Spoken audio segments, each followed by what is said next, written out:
is going on, guys? It is the podcast. We are back. We missed a week or two, I think, in there. I think it was maybe only 1 week. I hope it was only 1 week. But we were celebrating a bachelor party for someone who's in this chat right now. And so now that we have partied hard in Bimini, now that we have a new office in Frederick, we have podcasting to do. So we are going to get to the week 6 recap, but I did pose a trivia question in the chat. And we have, I think, 4 answers that have, actually 5 people have already made guesses. And I will spoil the fun here. One of you has guessed correctly. So I'll announce that in just a moment. But the bottom line is, the question, really quick for those who might be watching and aren't familiar with the trivia question. Window is currently 0-6, and he is getting mollywopped by his opponents. He's actually, I think, in the wild card. If the season ended today, I think he would be the wild card. Right. So, like, it honestly is through really no fault of his own. It is just he is getting whammied over and over and over again by whoever he plays. Multiple people having their best weeks of the season against him. So, it begs the question, what is the longest losing streak in league history? Who had it, and how long is it? And we've had some guesses. Multiple people guessed Taylor Horn. He hit a 111 in 1 year. It's kind of hard to not have a long losing streak in that. He did. But believe it or not, that was not the longest streak in league history. Jason... The season I'll pull up the 111-1 season while I'm looking at this. I do want to give credit to perhaps the best guess that we've seen, which is Jason Smith, who guessed window 22-23, currently at 9 loss streak. I do love that, but I was talking 1 season, so shout out for the shade throwing, but technically, and while it may be technically correct, not the answer I'm looking for. Let me try to really quickly see if I can find... Here it is. The 111-1 season, believe it or not, Taylor lost 7 games in a row.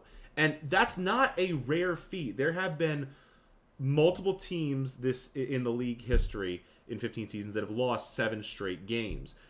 In fact, and this is maybe one of the best facts that I've seen thus far, Brad has done it, even though he has not been in the league all 15 seasons. Brad has lost 7 games in a row 3 different times. 3 different seasons, which I did not know going into this. Yeah, I mean, I feel like he's perennially been in that bottom 4 conversation. Oh, yeah. Been in the league, so like it's not a huge surprise that he's had losing streaks, but 7 straight games. 3 times is kind of hard. 3 different times to lose 7 in a row. Really, seasons are only 13 games long. Right. Well, they expanded to 14 games as we got like in the last year or two.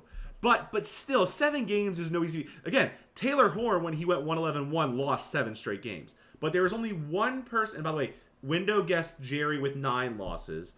That is incorrect. No one has ever lost 9 games in a row. When did I lose 9 games in a row? No one has. When it's only a 13-game season, it's really hard to lose 9 games in a row. No one has ever lost. Oh, wait, hold on. I'm just getting messages that they can't hear Jerry. Let me see if I can fix this. Hold on. Jerry, keep talking, and I'll see if I can fix this. You can hear me, right? Can you hear Jerry? Guys, message. I'm talking. Hold on. Jason's calling me. Hey, Jason, I'm putting you on speakerphone. Can you hear Jerry now? He's going to start talking, or he's Can you hear talking. me? Testing. 1, 2, 3. It's on a, obviously, delay, but he's got his hands in the air. When I haven't seen... When I announced on the podcast, you're on the podcast right now. You're live. Nice. What's up, Pod? It's your boy, Jason. So when you catch up to me, like you calling me, let me know if you can start hearing my turn. You hear now? Great. Thanks, Jason. Bye. Deuces. All right. I love that. This is why I want to get people on the podcast, because when I make stupid mistakes and forget to turn the audio up, I need. It's people. Cool. No one heard me throwing all that shade to Brad. We'll just go back to the. We'll just go back to the conversation where it's really hard to lose 8-9 games in a season when the season's only 13-14 games long. Well, and that's why. So no one has ever lost 9 straight games. The correct answer, and McMillan realizes by now that he guessed correctly, so I got to Venmo him $10 because he not only guessed the correct number of losses, but who it was, and it should have been easy for him because it was him. And it was the season was I believe 20. It was either 2018 or 2019. I'm gonna look it up right now. The 2019 season. I think 2018 is when he won the championship against me, so it must have been 2019. 2019 season. McMillan lost 8 straight games, and it is the only time that anyone has ever lost 8 straight games in a season. He went on to finish 3-10 that year. I think that might have been his pretty impressive to go 3-2 in the other 5, though. I mean, yeah, but he still I think won the Sacco. So he says McMillan celebrated. He said, "Give me my money. I'm that bad." So maybe I'll try to do this trivia more often and create some league trivia, see what we can figure out. But without further ado, let's talk about... Oh my goodness, this is crazy. Let's talk about the Week 6 recap, because we have some scores to go through. And man, oh man, as just tradition, we'll go through the Commissioners matchup. Whoo! I got by the skin of my teeth. And this was a much-needed win against Zach, who was 4-1 at the time. So I am on cloud 9 that... You know, I was able to pull out the W.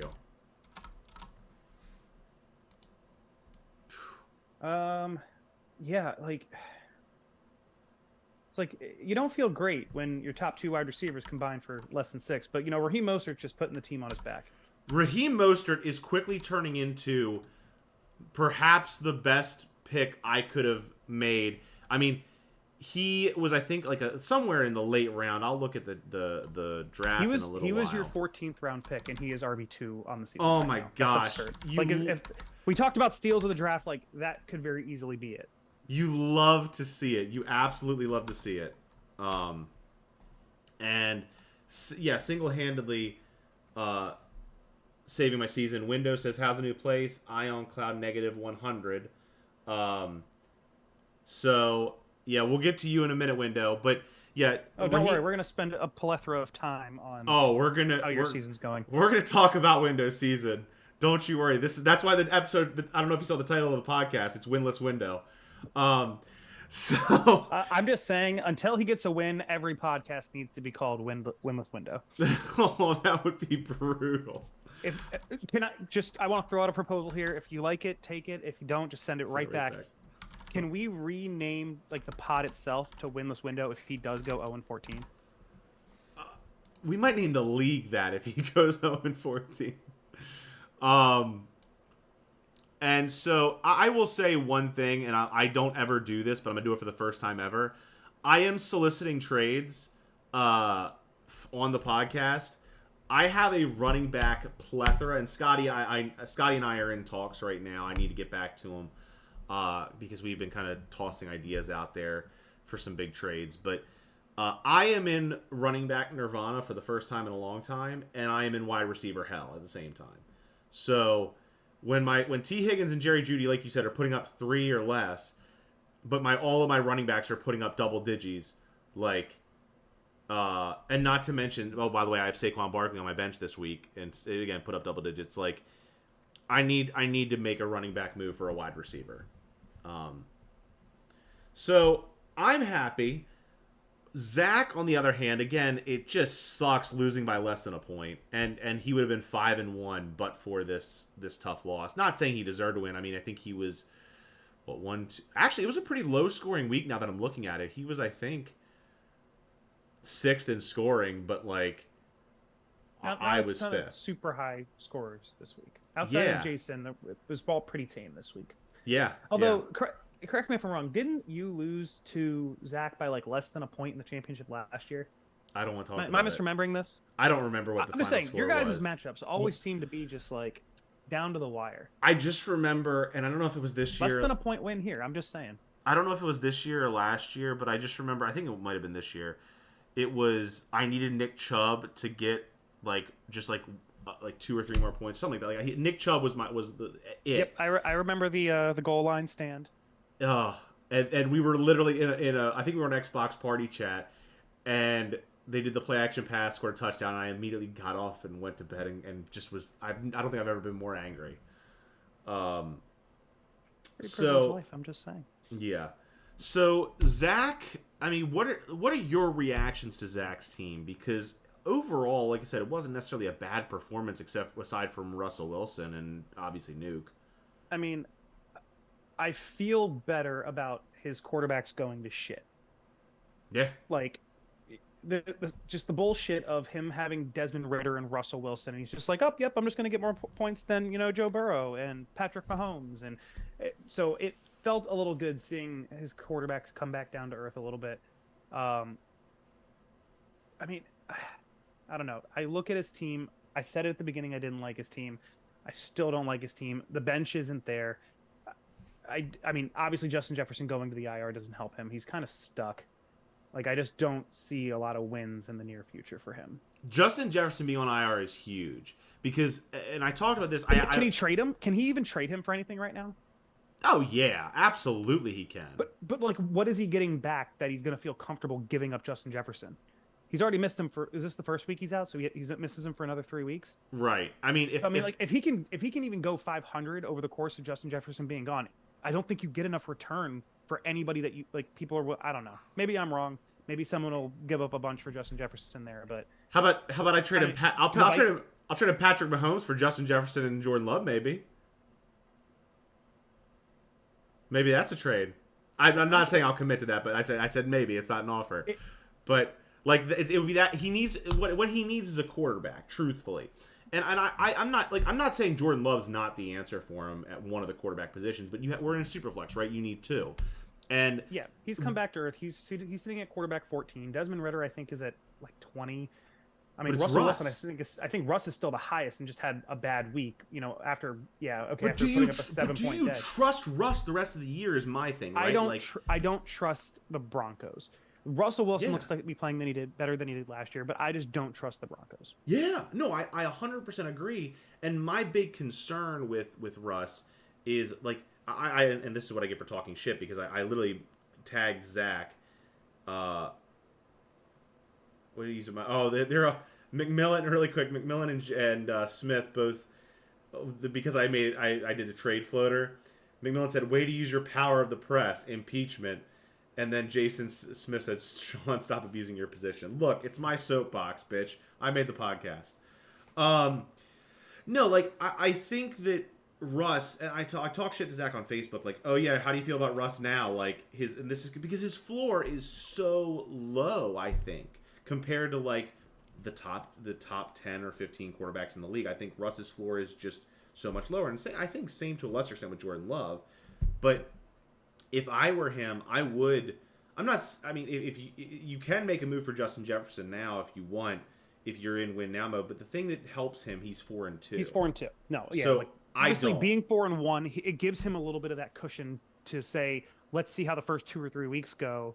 No, if he loses another 2 games in a row, then maybe he needs a win to keep himself above 500. Maybe that's something he'd do, but I don't think he's moving off of Justin Jefferson. It also immensely. And he doesn't have that terrible options at wide receiver, right? A.J. Brown, Jacoby Myers had a good game. Cortland Sutton had a good game. And K.J. Osborne is kind of the third wide receiver in Minnesota, so he's getting some of that return on what he would have had for Jefferson. I guess, but without Jefferson there, K.J. Osborne put up 6.8. Again, I'm not saying... Well, he's the third wide receiver. Who's the other one? It's, what's his Addison? name? Yeah, Jordan Addison. So, I'm not saying it's great for Zach, but at 4-2, you can ride out Justin Jefferson's IR, assuming he comes that's what back I'm thinking is probably his relatively best bet. soon. Yeah. So enough about my matchup. Let's talk about blank, and that would be, it's time to talk about window. Already? It happened already. Save that for last. It was the second one on my list. Window's just having a bad time. I mean, he's pizzaing I've been when he should French there. fry. I get it. He's third in points scored in week 6 and doesn't get a win. It's maybe it's just like it's just like the fantasy gods smile on Scotty, because it's not like Scotty is not doing well. He was second in points this week. It's just Scotty doesn't deserve to be 6-0. Fuck you, Scotty. Like, you're a fucking stud. I know, but come on. Like, throw us a bone here. You can't just walk in and immediately have an undefeated season. And like, it's literally all the players that I wanted, which makes me even more mad.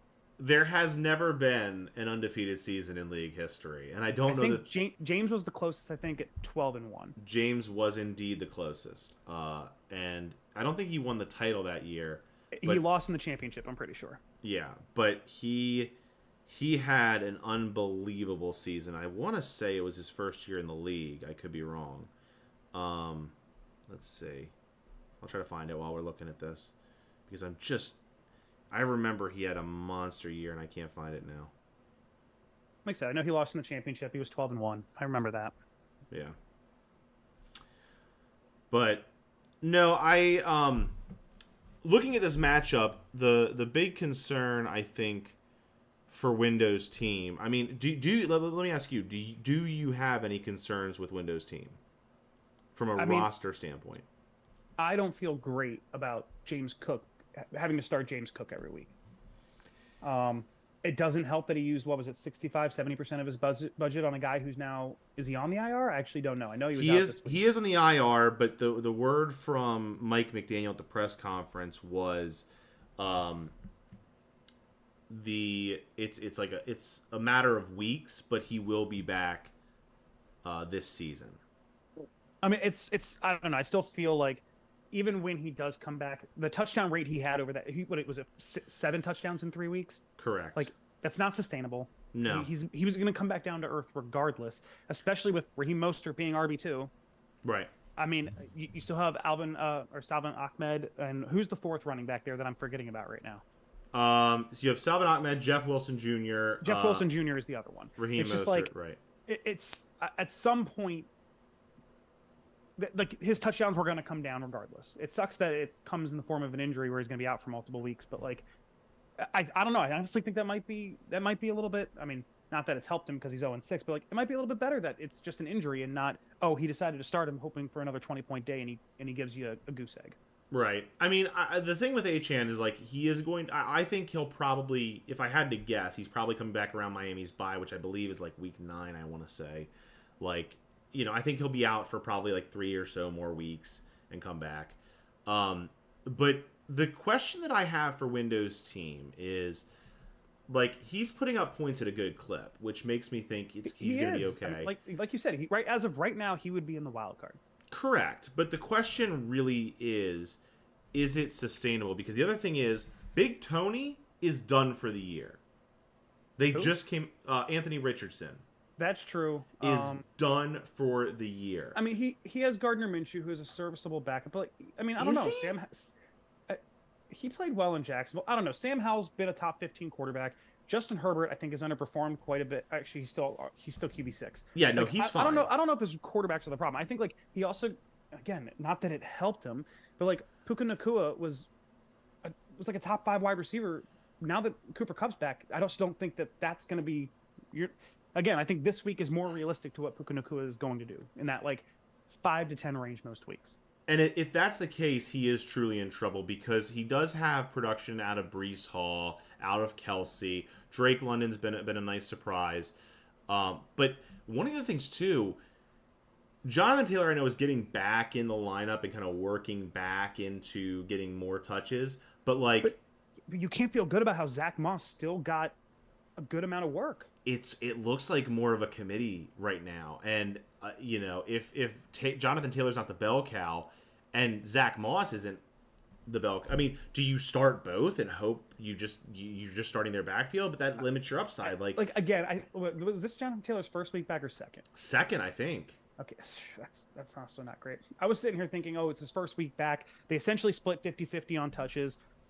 That it's going to go more to Jonathan Taylor, but like if it's the second week back, I mean, I think that's part of the problem. Is Zach Moss has been playing well for the 4 weeks that Jonathan Taylor was out. Jonathan Taylor has had 14 carries over. Again, they're easing him back, but he's had 14 carries over the last 2 weeks, and he did have what helped him last week was he had 5 catches for 46 yards.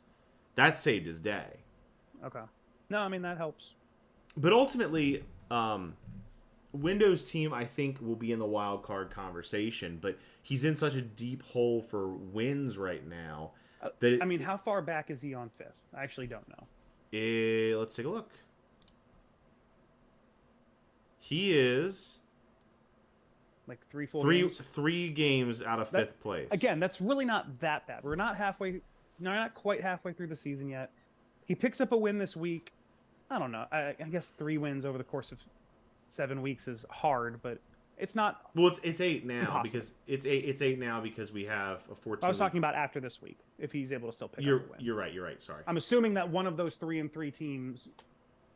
I'm assuming that the team that sits in 5th is still going to be somewhere like around 4-3. Probably. Really quick, just to touch on Scotty's team since we've been talking all window. I mean, Tyreek Hill is just looking better and better every single week.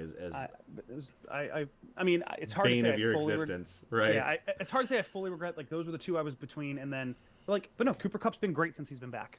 Yeah. Just missing him for the first 4 weeks was rough. And the scary part about Scotty's team is it's not super deep, but he's got some players like, I mean, he had Devontae Smith on his bench this week, and I think Devontae Smith has untapped potential this year. I mean, his wide receivers are good. I shouldn't say. His starting wide receivers are good. And also, he's got Kyler Murray, and I don't know if Kyler Murray will come back, but I don't know how much he wants. I don't know how much he can depend on him. Because I think, I mean, am I wrong? Is Arizona not like 0-5 or 1-5 or something like? Something like that, and they're not going to be playing for anything. But if Kyler Murray does come back this year, are they rushing him back? Isn't he in a contract here? I honestly don't know where he is on his thing. I thought that he was like coming up on whether or not they were going to re-sign him. I could be completely off on his timing of his contract, though. I'm not 100% sure on his contract status, but I just like the word at the beginning of the season was he's going to come back at some point this year, and assuming that he does, assuming that Kyler comes back this year, and he's relevant in fantasy, Scotty's team is freaking scary, because with the exception of an RB2, which he's trying to get from me, he's got studs everywhere else. Lamar, Josh Jacobs, Tyreek, Keenan Allen, Nico Collins. You know, I just Devontae Smith at the flex. He'd be starting to get Dallas Goedert at tight end. He'd have Kyler at his super flex. He'd have the Ravens defense. Like, that's a lineup that can go deep in the playoffs. So, nope, I like Scotty's team. Said that from the start. Just looked it up. Kyler Murray, no, he's got like, apparently must have just re-signed a deal. Next year's the first year he's really getting paid. So I don't know. I think they're like stuck in this thing where they're 1-5. Their season's probably already over, but this is the last year that they get on Kyler Murray on his rookie deal. So, you know, I mean, you kind of gotta win now, right? Like, because you're not winning when you're paying him $40 million a year. Correct. Speaking of quarterbacks who are going to make at least $40 million a year, we're going to move to your matchup at McMillan. You had Tua who put up another 20, but a narrow loss. I mean, this was the second narrowest margin of the week. It was a frustrating one. Just like George Kittle regressed as bad as you can possibly regress. The Bengal offense just cannot score points. No. Like Joe Mixon. Joe Burrow had 13 points in the first half of this game. Yeah. And then there was an interception in the second half, and it's just like, let's just hold on and pray that we can hold on for the win here. I mean, has Joe Mixon scored a fucking touchdown this year?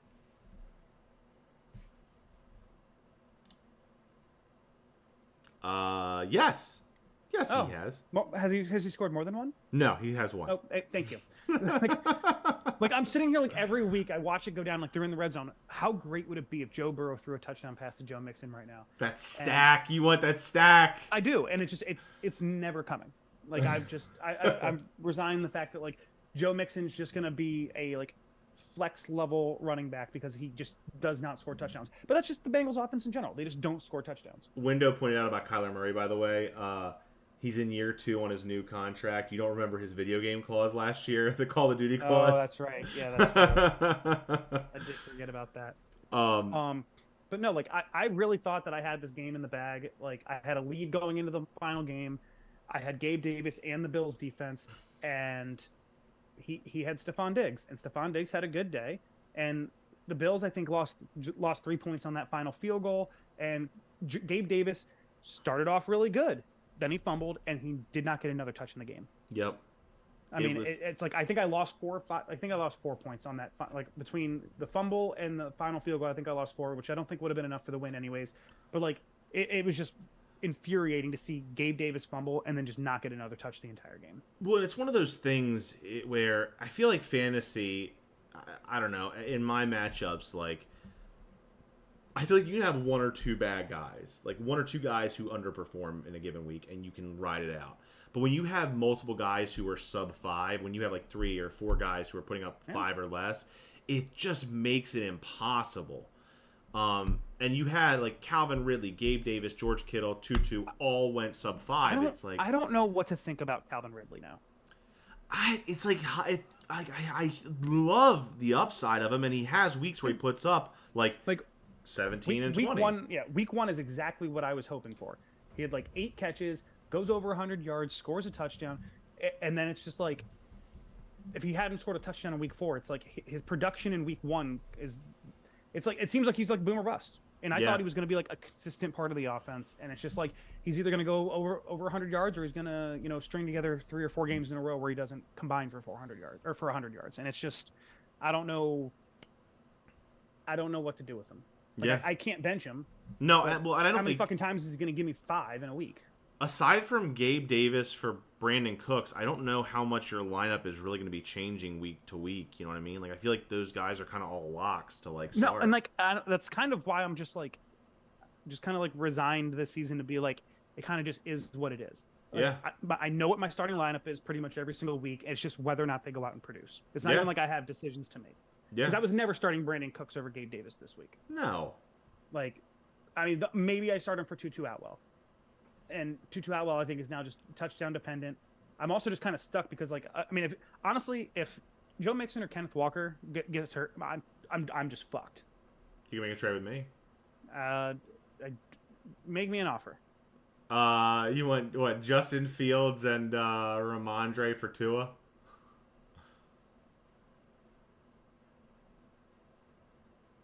We might have our first podcast trade. I'm gonna be honest.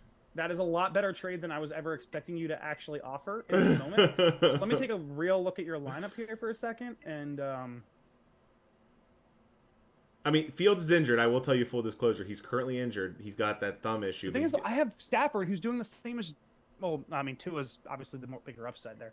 But like, I mean, I don't know. I don't have any problem starting Stafford. I'm fucking starting Joe Burrow every week, who's giving me 12 every week. I don't know why I'd have a problem starting Stafford. Right. Who's doing the exact same thing. You could start. You'd have Stafford, Burrow, and Fields with this option, and you would have Ramondre Stevenson as a backup running back. And I would get my boy. Yeah, no, Tua's pretty good for me right now. I think you'd have to up it a little bit. I feel like Stevenson's the worst of your running backs here. I think I'd want a better one. We'll see. I don't know if I'd want to make that trade. I mean, I'm already giving up Justin Fields. I know Justin Fields has had bad days, but he also had that 1 week where he put up like monster numbers. And the Bears are just bad. Yeah, but Ramondre is the guy in New England. Like if whatever semblance of an offense they have, it runs through him. While you're thinking over that offer, all right, yeah, because Jason Smith said, "I'll give you better for Tua." Now you have a bored audience. So we'll talk about McMillan's team really quick. I don't know, man. Like, he had decent production out of like 5 guys or so, but like McMillan's team, you know, McCaffrey, Lawrence, Stephon Diggs, you know, T.J. Hawkinson. It's hard to argue with some of these guys week in, week out. But honestly, I think McMillan got the win this week, but I heard 3 big names this week that had injuries. Yeah. All of them are on his team. Trevor Lawrence, Christian McCaffrey, Deebo Samuel. Yeah. Yeah. So I like if all of those guys are missing time, it might be a problem.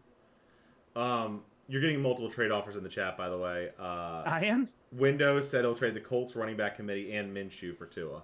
So basically, he'll trade the Indianapolis Colts for Tua. Hey, give me all your bench players for my best quarterback. That sounds great, guys. This has been the most active trading podcast we've had. But there's not a lot of fear that is inspired by McMillan's lineup on its own. He's 3-3, he's 500, but there's not a lot of fear that's inspired by his roster. And then you have these injuries to some of his best players. Yeah. He's in trouble. I think more so than his record would indicate. Speaking of in trouble, James falls to 2-4, and Brad rolls to 5-1. I told you the fantasy gods smile upon Brad right now. I don't know what it is. He's like, again, he's lost 7 games in a row, 3 straight seasons. I guess he's finally due for like some good bounces. I mean, it's nice when I think he was 5th in points scored this week and gets a win. I mean, when you're right on that borderline and you get a comfortable win, like didn't have to sweat it out, like Yeah. it's nice. Well, and this actually is important because he and Jason Smith made that kind of fairly blockbuster trade. Just to recap, it was a 3-player trade each way. Chris Olave, Sun God, Amon-Ra St. Brown, and Jerome Ford went from Jason Smith's team to Brad's team in exchange for Brad giving up ETN, Curtis Samuel, and CD Lamb. And what's interesting about that trade is, I think the trade, almost all of them, if not all of them, had really good days. Looking at, I mean, like I said, we're just in Brad's matchup now. Olave, 13.1. Sun God, 24.4. Who was the other one? Jerome Ford, 10.1. Like, all 3 of the guys that Brad got in the trade got double digits. So, I guess you love to see that when you make a trade. Yeah, Brad seems pretty good. Like, I don't hate it. I don't hate it at all. And then James, we're talking about in trouble. I don't know, man. I feel like obviously Baker putting up less than 7 hurts his score. David Montgomery, I'm pretty sure went out just a lot to an of injury. mediocre this week. Yeah. I mean, no one above 12. Sorry, no one above 13. And well, the really crummy part is, so let's say this shows you fantasy, right? You make 2 switches. Let's say he puts in Dak instead of Baker Mayfield. That's 18 points right there, up to 98. And then you put in, let's say, Zay Flowers instead of Marquise Brown. That's another 9 right there. Or even David Montgomery. Yeah, I mean, either way, like let's say, so even if you do Dave Montgomery, that's 11. So we're talking, 18 plus 11, 29 points, 109 to 116. Like, it's a competitive game then. Yeah. But Scotty's in the chat, too. Guys, we have 1, 2, 3, 4. At least 4 league members have commented in the chat tonight. I'm so proud. A quorum of the league has been watching the pod. Love it. Love to see it. Final recap.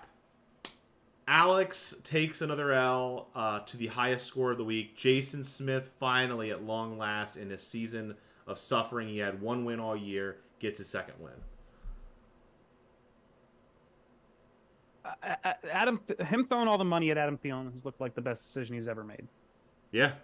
I bid on him when he did. I wish I'd bid more. Oh no, wait. Am I wrong? Oh yeah, no, he did. Yeah, he was. I was like, wait a minute, did he draft him? I didn't think he drafted him. No, Zach drafted him, dropped him, and then immediately he became a stud. Yeah. I wish I'd bid more. I was pretty confident that I bid on him. 111. Wish I'd bid more to get him. I thought about making. Jason actually offered me a trade last week, and I thought about countering and including Adam Thielen in it, but. Can we talk about Jason's problem? Jason has a trading problem. He has Jason's trading is like you betting on individual games or sets of tennis. Like, I just don't understand it. Not saying like it doesn't work out for you and for him. I just don't get it. Like, I mean, I guess when you're looking at your team and you're sitting at 1-3, 1-4, what do you have to lose? Yeah. We also, by the way, have a 5th commenter in the chat. Sam is in the chat. Oh, dang. Letting us know that her team is better than ours. Oh. If I have to hear one more thing about how should I pick up this person or should I start this person, And all I do is I go to the ESPN rankings and say this is who I would pick. the bare minimum effort. You are ready for marriage. It's like I can't pick for my own team. What do you want me to do? I can't win a game. You just got another trade offer though. Jason. It's Jason obviously because he has a problem. He won a Cooper Cup last week. Let's see what he says this time. Tony Pollard for Tua. What? Snap accept like No, but Jason Smith had a great day at the office. Jared Goff, Tony Pollard, Jalen Waddle, Adam Thielen, CeeDee Lamb, Kyle Pitts, ETN. Kyle Pitts, by the way, Pitts is alive. Looks like it is on the way up. I've always maintained he had a scary team on paper. I feel like he always does, and he finally had the numbers to back it. I mean, he put up 150 with Austin Eckler giving him less than 10. Look at his bench. He had 4 guys in double digits on his bench. Yeah, sometimes that's not a good problem to have, though. You have too many people that you don't know who to start. But I don't think he has that problem. I mean, I think the lineup he has in, you just rock with every week until it doesn't work. Like, maybe Jordan Addison you can throw in. I will say that he should probably feel pretty good about what Jalen Waddle did this week. Yeah. I don't know, man. Like, Jalen Waddle just not doing as much as I would have thought he was going to do. I'll throw it out there. Like, a big part of the trade package that he offered me for Cooper Kupp was Jalen Waddle, and I'm looking at it and I was like, Cooper Kupp in 1 week has produced a better week than Waddle has in 4. Because it's just Tyreek Hill is just taking all of the touchdowns. Because because Jason Smith has a problem, he was also making trade offers with myself, with Jason McMillan, obviously with Brad. I mean, he has multiple trade feelers out with probably half the league right now, or did at least before this trade happened. My trade was also for Jalen Waddle. I was working hard to try to see if I could make a running back trade to get Jalen Waddle on my squad because I had a feeling he was due. And I do think his numbers will go up as the season progresses. Gotta love the Penguin. I think Tyreek Hill is Tyreek Hill. He's going to eat. He's going to put up like almost 20 a week. But I do think Jalen Waddle always open. Is going to get his yardage, his targets, his catches. Like he is a focal point of the offense. But yeah, so great week for. And by the way, one last thing I want to say about Jason Smith before Alex, and then we can go to the predictions. The trade, the 3 players traded, CeeDee Lamb, Travis Etienne, and Curtis Samuel, again, all double digits. Like, so a three-way trade each way. 6 different players get traded. They all put up double digits. All wide receivers and running backs. That's pretty cool. How often does that happen? Windows says Waddle's injured going into the season. I don't think he's 100% yet. He had a little injury issue going into the year. He had a concussion at one point during the season, but I absolutely think he is 100%. He's good to go. So also Windows making trade offers Sam Laporta and James Cook for Tua. I don't understand that one. All right. Somebody makes me another offer for Tua that doesn't include somebody that I can actually start, I'm going to lose my mind. Right? Alex's team looks not great, Bob. Couple players, I mean, DJ Moore came back down to earth, but like, I don't know. Devontae Adams had a really bad day. Yeah. I mean, he put a lot of faith in the Raiders team, and despite the win, they did not do very much for him. No, and they were playing the Patriots. I mean, but the Patriots usually have a decent defense. They have not been good this year. No.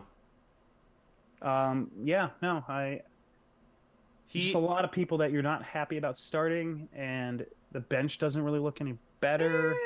He has Khalil Herbert, Jeff Wilson, and James Conner on his bench. Like, I'm not saying it's like lighting the world on fire. Also, Romeo Dobbs. You got all those. Tell me how many points did those 3 players combine for last week? Well, okay. Well, they were in. I mean, James Conner didn't play. I realize. I'm just saying, like, he's kind of in a not a great spot where he puts up 100. I mean, I'm just saying, like, there was a lot of people on his starting lineup that I'm like, And it's like, oh, yeah, because all the people are on the bench and they're all getting zeros down there too. Well, he has like, a lot of.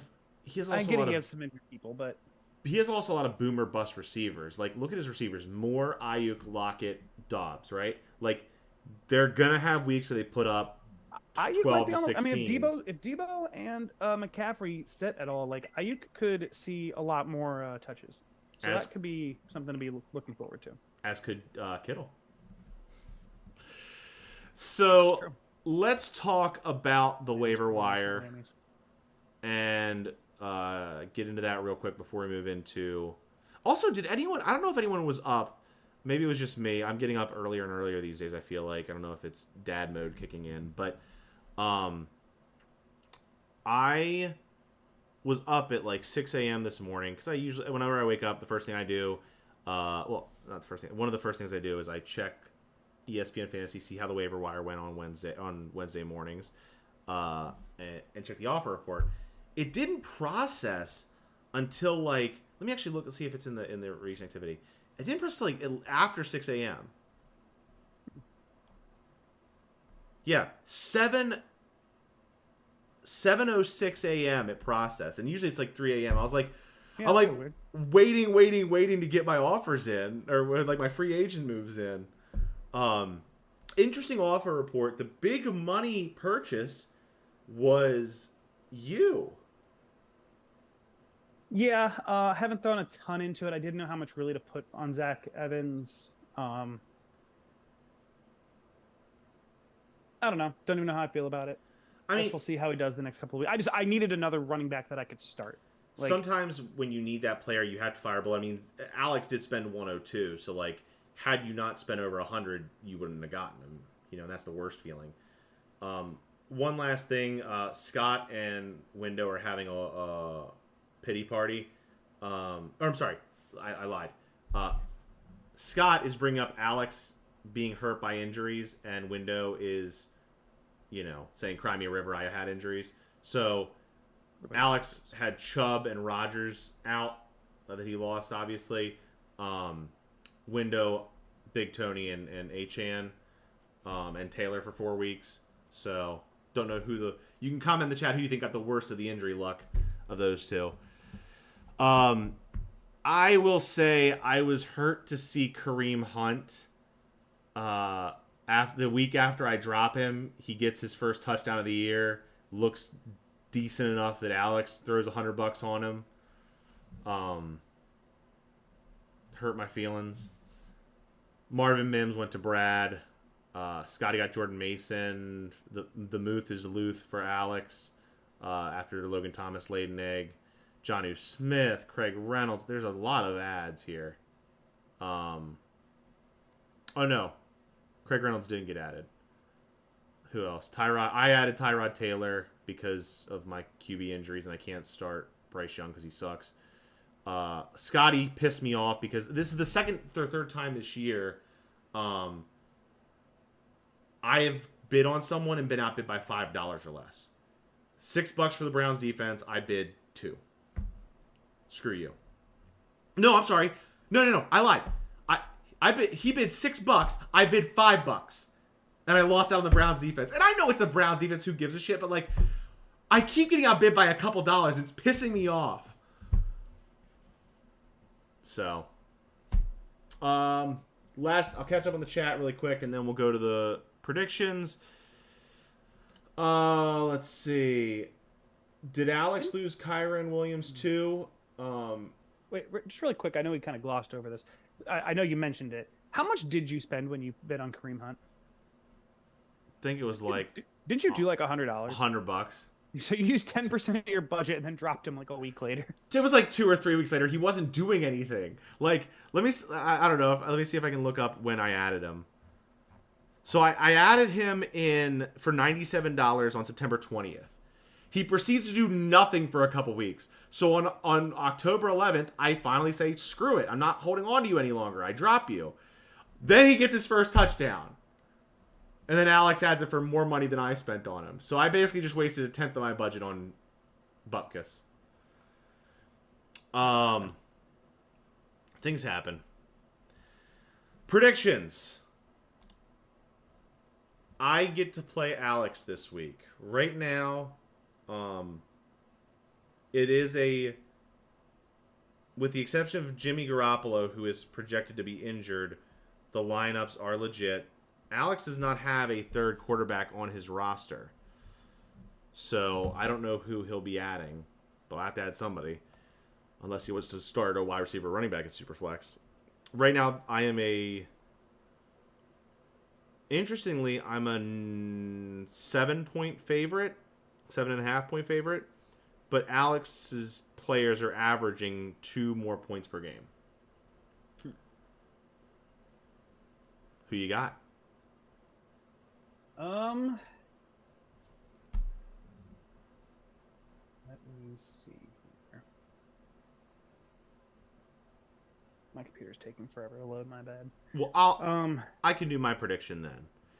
I am going to. Well, what's interesting is also Tyrod Taylor doesn't have a projection right now, and I don't know why.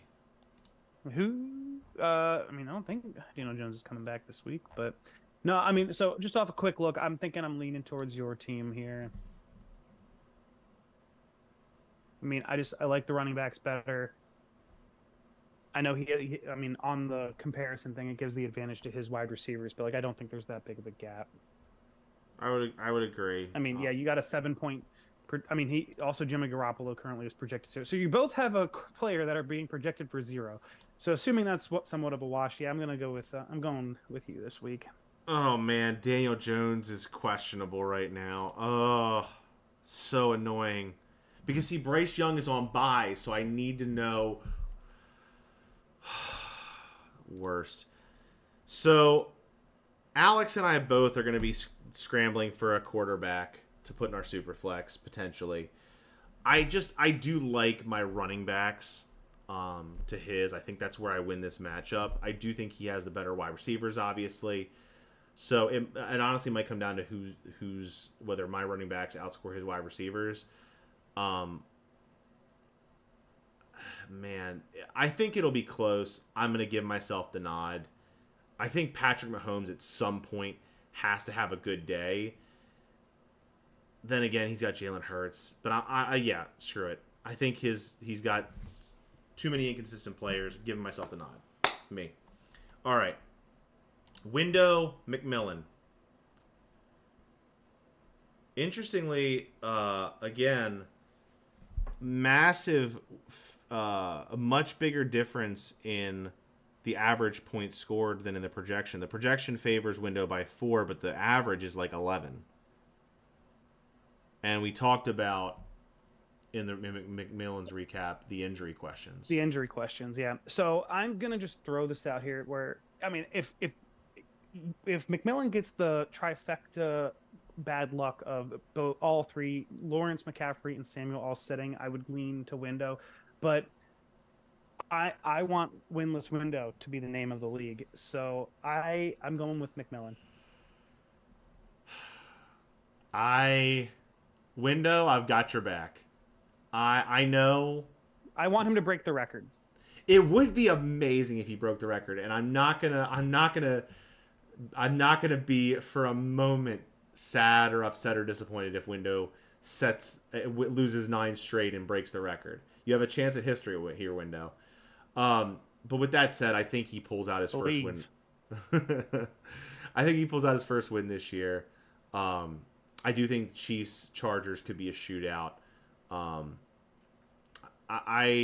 Eventually Jonathan Taylor has got to, get on track and have a game. I think this is Window's week, and I also think there are some matchups maybe that aren't so favorable for for McMillan. Putting us even aside the injury questions. Stephon Diggs plays New England. I do think they have a decent fantasy defense for fantasy perspectives. Najee plays the Rams run defense. Najee hasn't done anything this year anyway. Michael Pittman's going to have Gardner Minshew throwing in the ball, and Derek Carr plays against Jacksonville, and their defense is tough. And also Zeke plays. He's starting right now. Zeke, who plays Buffalo. There's a lot not to like about McMillan's matchups. So yeah, Brad Scotty. Now this is a huge game because my game with Alex is 3-3. You know, we're both middle of the pack. Window obviously is 0-6, but McMillan is also 3-3. This is a game that is this will decide first place. Yeah. So for top of the table standing, Brad versus Scotty, and of course Scotty is almost a 10-point favorite, and of course Scotty's average is almost 10 points higher than Brad. Is all of the players? Does it look like this would actually be Brad's lineup?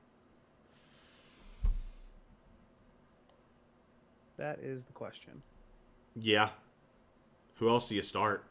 I honestly hadn't even looked. This is just when it's His that bench, big of a gap. I'm just like wondering if there's somebody who's out there that was at 0, but it doesn't. Garrett Wilson's on bye, but his bench is Kenny Pickett, who's not starting over Josh Allen or Brock Purdy unless Allen's out, and that hurts his chances. Kyron Williams, who is out.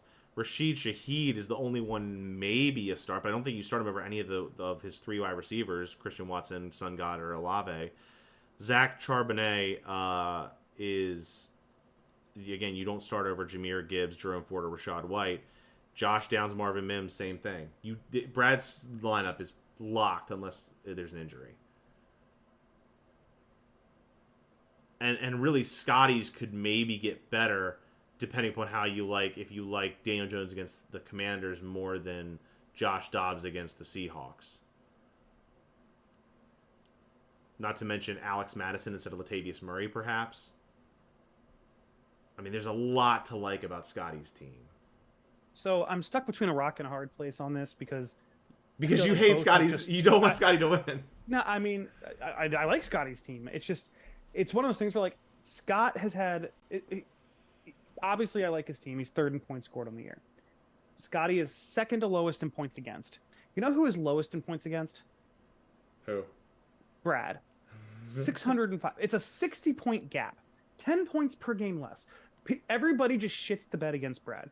And I just think it's going to keep going. But the fantasy gods have smiled on Brad this year. 605 points over the course of 6 weeks. In a 2-quarterback league. Yeah, that is pretty absurd. I don't understand how that's possible. Yeah. Like the lowest points per game right now is Alex with 690 points per game. And somehow Brad's getting 600 points against. You've been also something I didn't fully realize. I just want to circle back to how unlucky Window is. Window is actually the points leader right now. Is he really?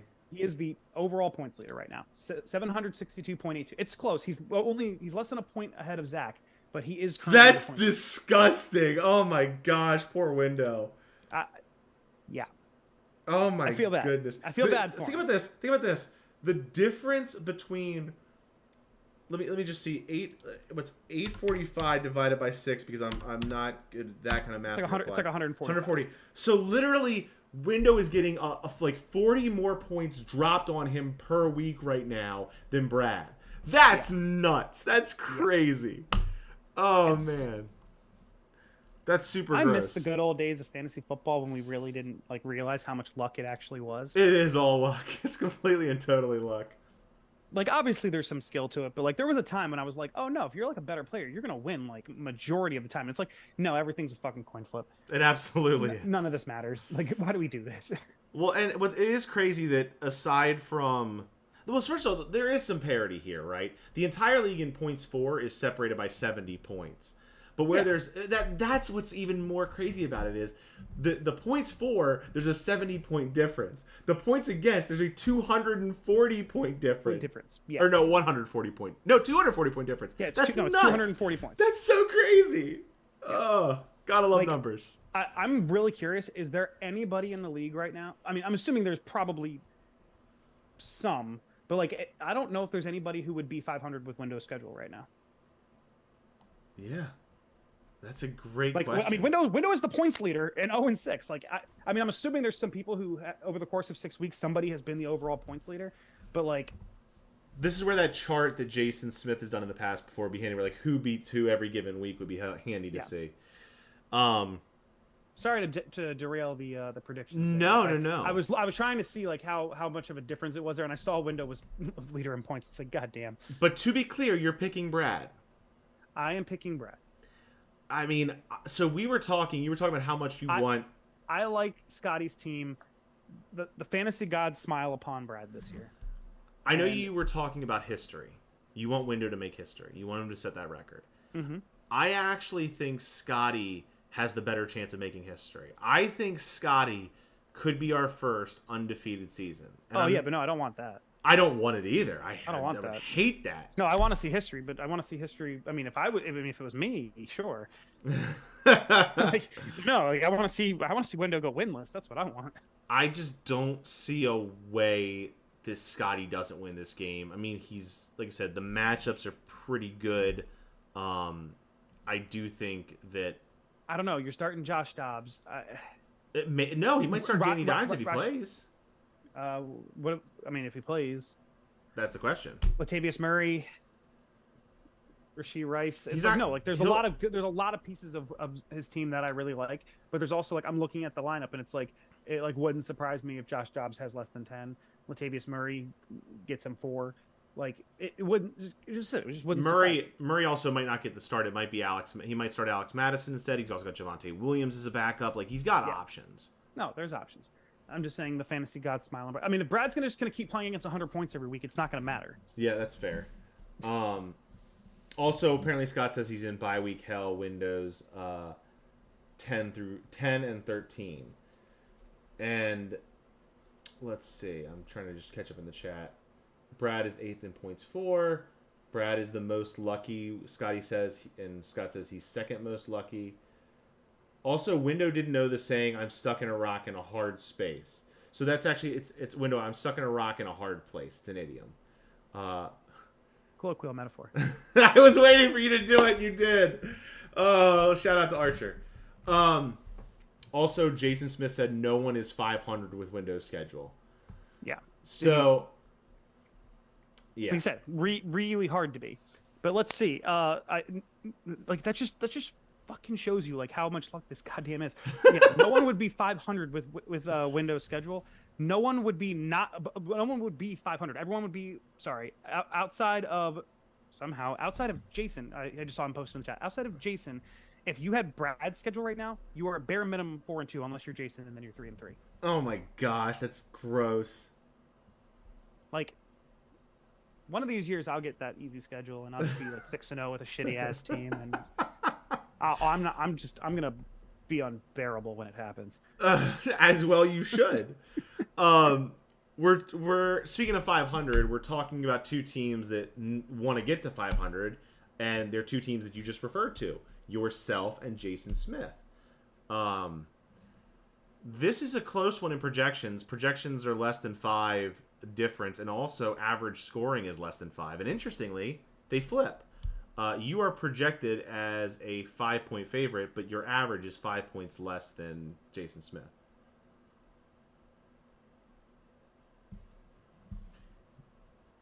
I mean, I just don't. I think your team is a playoff team, but I just don't like some of your wide receivers' inconsistency. And I freaking am scared of Jason Smith's team. I got to give him the nod. His team is stupid good. I think his team and Scotty's team are probably the two best on paper in the league, in my view. But then you get mad at him for trying to trade all the time. His team completely different before this week even. That's true. He might make some more trades. No, I don't love my situation this week. Again, it's doesn't help. I don't know. I'm over here saying it's kind of annoying I don't have Joe Burrow and Joe Mixon to start, but what the fuck are they doing anyways? Matt Stafford's going to be just as productive, if not more productive, than what Joe Burrow has done. And maybe I'll also just kind of get the double dipping of Matthew Stafford throwing to Cooper Kupp. I don't know. A trade could still come out. I don't know. It's kind of a coin flip. I'm gonna go with myself just on the fact that I really could just see this going either way. I do love it. Makes me so happy though when you pick yourself, because it's just that show of confidence, right? Oh, I'm not confident in it. It's just wishful thinking. I don't know. The power of positive thinking. Yeah. Last up, we have also he just tried to throw out a trade of Tua for Pollard, and it's just Pollard's also on a bye. Fuck you. Don't. And I'm playing you. Blow me. That's so great. That makes the trade so much better. All right, we've got Zach and James. James hasn't set his lineup. Zach has, so the projections are a little bit off. Upside. Yeah.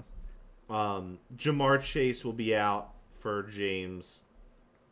Cowboys defense will be out for James, which is actually a big deal for him. The number one defense in fantasy. Well, they've come back down to earth a lot. Like, didn't they start the year with like 37? It was just nuts.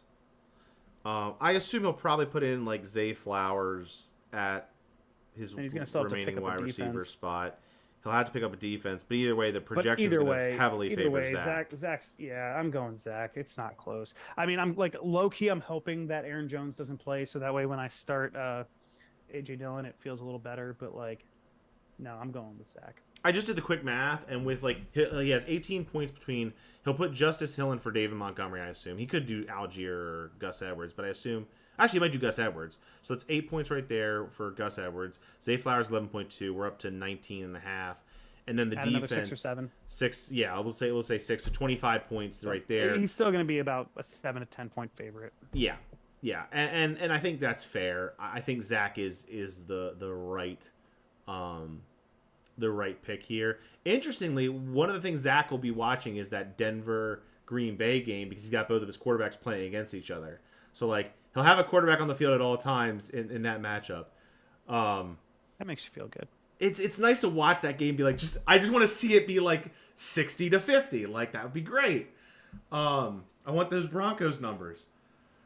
But no, when I say I want those Broncos numbers, Jordan Love plays against the Broncos. So, yeah, I go Zach here. Yeah. Last chat update. Pollard for a strong QB. Who wants him? With giving one QB back two. That was Jason Smith. Window Minshew is strong. At least his mustache is strong. Also, someone made an Aaron Jones comment, I think, earlier in the chat, or someone made an Aaron Jones comment somewhere, and Sam hit the chat with the all caps. Excuse you with the Aaron Jones comment. I assume he went to FSU. No, maybe she has Aaron Jones. Maybe she has Aaron Jones. No, Aaron Jones did not go to FSU. I just assume whenever Sam defends someone that it's someone who went to FSU. All right. Well, that's the pod, boys. We're back at it. This was our... By the way, last thing I'll say before we close. This is our 40th episode of the podcast. Number 40. And what I said in the Facebook group, if we can do... And we're not going to do it. But if we did 10 straight episodes up through week 16, I think we hit 50 this season. But we're not going to. We'll hit 50 next year. But yeah, 40... Friday morning league podcast at the wedding. I love the idea. Brad, bring your laptop. I love the idea. Yeah, so appreciate the chat popping tonight with 5 of you. For those of you who are watching after the fact, enjoy. And for all of you, have a wonderful week in fantasy. May you get all the 40 burgers that you deserve. Except for Alex, who can go fuck himself.